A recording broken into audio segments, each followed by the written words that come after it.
Student देखिए, क्या था कि मैंने एक स्वयं वीडियो बनाया था जिसमें मैंने पूछा था कि आप किस विषय का तैयारी करना चाहते हैं। तो आप लोगों ने ज़्यादातर बच्चे ने कमेंट किया इंग्लिश की और साइंस की। ठीक है, तो मैं दोनों का ही तैयारी कराऊंगा। देखिए, सुबह में 7 बजे ना मैं इंग्लिश का वीडियो अपलोड करूंगा और शाम को 7 बजे साइंस का, यानी कि दोनों विषय का तैयारी अब लगातार साथ में होने वाला है। तो क्या कीजिए कि आप चैनल को सब्सक्राइब, वीडियो को लाइक कर दीजिए, क्योंकि अब तो बम्फर में यहाँ पर एग्जाम की तैयारी कराई जाएगी।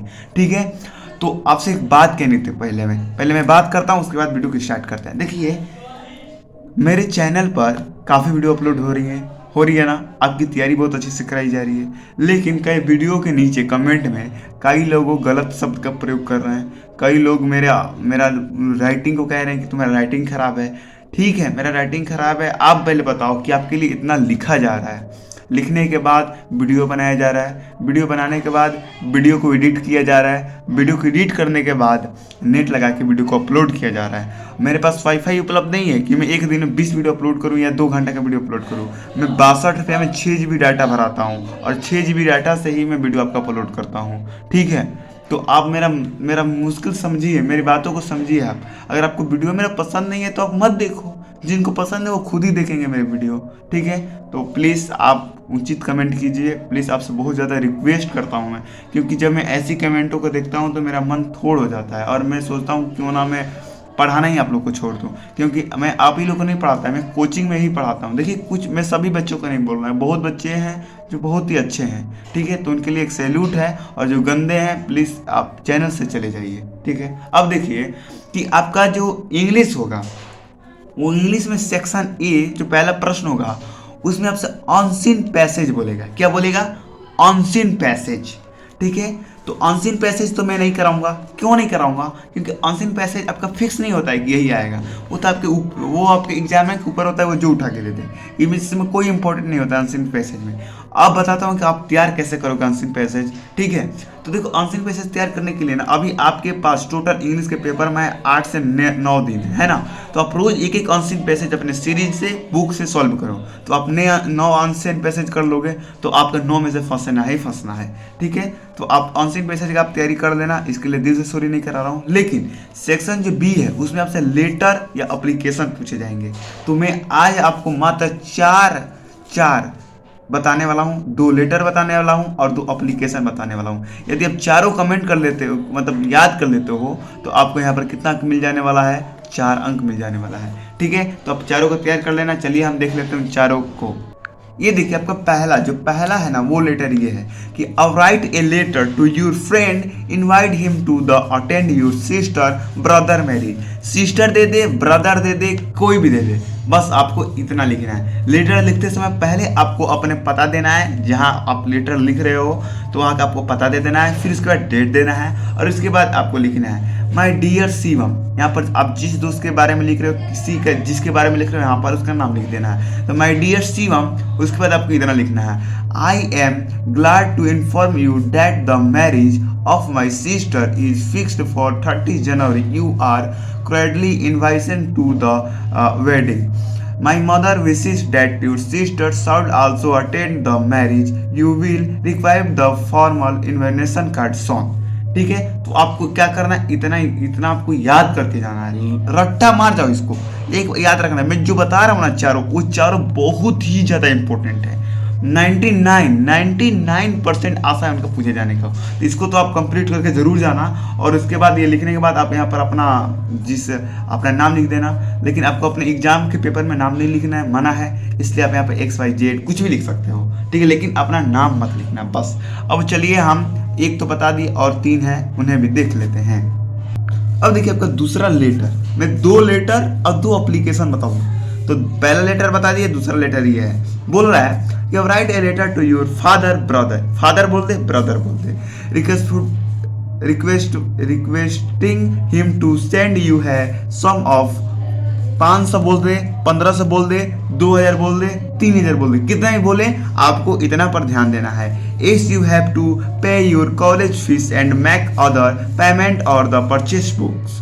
ठीक है। तो आपको अपने फादर या ब्रदर के पास लेटर लिखना हो पैसा मांगने के लिए, बुक खरीदने के लिए या स्कूल की फीस जमा करने, तो आप कुछ इस प्रकार इसका लिखोगे, ठीक है। देख लीजिए बहुत ही ज़्यादा इंपॉर्टेंट मैं मतलब यहाँ पे बता रहा हूँ, इससे बाहर तो आएंगे ही नहीं आपके एग्जाम में। तो पहले आपको अपना पता लिख देना है, जहाँ आपके पिताश्री है, जहाँ आपके भाई हैं वहाँ का पता लिख देना है। फिर आपको डेट लिखना है, जिस तारीख को आप उनके पास भेज रहे हो लेटर उस तारीख को, और उसके बाद लिखना है रिक्वेस्ट रिस्पेक्टेड पापा।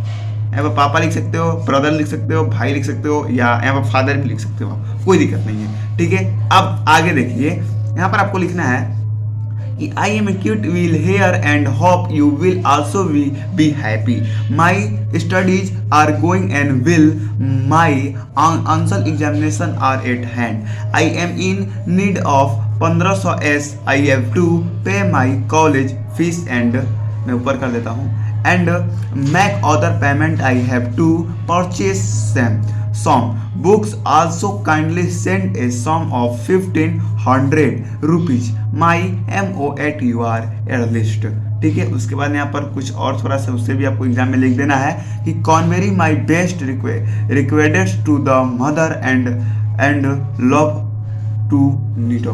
देखिए अब आपको यहाँ पर अब आप कहोगे कि सर ये तो आपने करा दिया 2 लेटर, अब मैं पहले यहाँ पर कुछ समझाना चाहता हूँ आपको लेटर में फादर दे दे, ब्रदर दे दे। कहाँ ये क्यों बार बार समझा रहा हूँ, क्योंकि काफ़ी लड़के कंफ्यूज हो जाते हैं, फादर तैयार करके जाएंगे और ब्रदर आ जाएगा तो वो कंफ्यूज हो जाएंगे। कुछ नहीं, जहाँ ब्रदर फादर लिख रहे हो वहाँ ब्रदर लिख दो, काम खत्म हो जाने वाला। तो हमने 2 लेटर देख लिया है, अब 2 एप्लीकेशन भी हम देखने वाले हैं। तो चलिए हम 2 एप्लीकेशन भी क्या करते हैं फटाफट देख लेते हैं।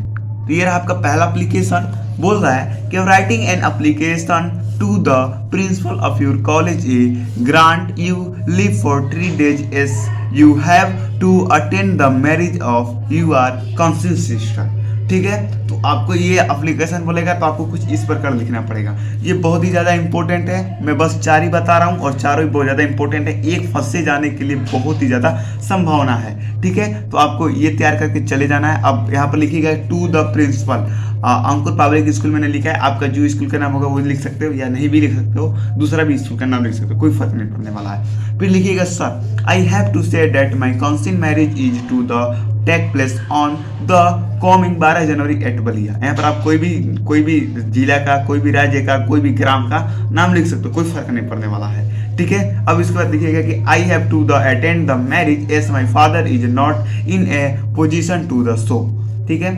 अब उसके बाद यहाँ पर लिखना है लास्ट में, देखिए ये वाला तो आप याद ही कर दीजिए क्योंकि ये तो आपसे हर एप्लीकेशन में लिखना है। देखिए kindly grant me leave for 3 days। अब कहोगे कि सर 3 days सब में कैसे लिखेंगे, तो 3 days बदलेगा, अगर उसमें 4 days का छुट्टी मांग रहे हो तो 4 days, 5 days का तो 5 days। उसके बाद है आपका form 11 to 13 January I shall be highly obliged, ठीक है। तो आपको बहुत ज़्यादा समझ में आ गया होगा मैं आशा करता हूँ, ठीक है। उसके बाद आपको डेट लिख देना है और फिर यहाँ पर नाम लिख देना है, क्लास लिख देना है, बस काम खत्म। तो आपका यहाँ पर एक एप्लीकेशन देख लिया, चलिए हम एक और एप्लीकेशन मैंने लिख रखा है उसे भी देख लेते हैं। ये आपका दूसरा एप्लीकेशन और लास्ट एप्लीकेशन है, ये 4 तैयार कर लो, एक ना एक फंस जाने का बहुत ज़्यादा चांस है, ठीक है। अब देखिए और write an application to the principal of your college to grant you leave for a week as you have been suffering from typhoid। उसके बाद इसका आपको आंसर कुछ इस प्रकार लिखना है, to the principal sir I beg to say that I have been suffering from typhoid since last Monday, I have become so weak that I cannot attend my class, my doctor advised me on week rest at home, ठीक है। उसके बाद यहाँ पे आपको लिखना है कि kindly grant me leave for week I shall be highly obligate to you with thanks, ठीक है। तो आपको इतना लिखने के बाद यहाँ पर थोड़ा मैंने इंग्लिश इसका गलती है तो ये वाला कर देता हूँ, ठीक। अब आप कमेंट नहीं करोगे कि सर थैंक्स की स्पेलिंग गलती, अरे यार हम भी एक आदमी, हमसे भी कोई गलती हो जाती है ब्रो, हो जाती है, तो उसके लिए दिल से सॉरी, क्योंकि हम बहुत जल्दी लिखते हैं। यहाँ पर देख रहे हो आप कितना जल्दी फास्ट लिखा गया है ये, ठीक है। क्यों लिखा गया है, क्योंकि अभी आपके बहुत सारे सब्जेक्ट पढ़े हैं, अभी मैंने मैथ का तैयारी नहीं करा है एक भी, मैंने साइंस का तो ऑब्जेक्टिव पूरा क्लियर करा दिया हूँ, ठीक है। उसका लिंक आपको मिल जाएगा, ठीक है, उसका मैं आपको लिंक दे दूंगा, आप चिंता ना कीजिए। और एक बात, मैंने इंस्टाग्राम आईडी आज ही क्रिएट की है, यदि आप मुझसे पर्सनल कोई बात करना चाहते हैं तो उसका लिंक आपको डिस्क्रिप्शन में मिल जाएगा, उससे आप फॉलो भी कर दीजिए और आके आप चाहें तो मेरे से मैसेंजर पर बात कीजिए। आपकी सभी को रिप्लाई दिया जाएगा इंस्टाग्राम पर। कोई भी दिक्कत हो, कोई भी मुश्किल हो, और आपसा कोई भी पढ़ाई से भी दिक्कत हो या और भी कोई दिक्कत हो, तो आप मुझसे संपर्क कर सकते हैं। ठीक है, मिलते हैं अगली वीडियो में। जय हिंद, जय भारत।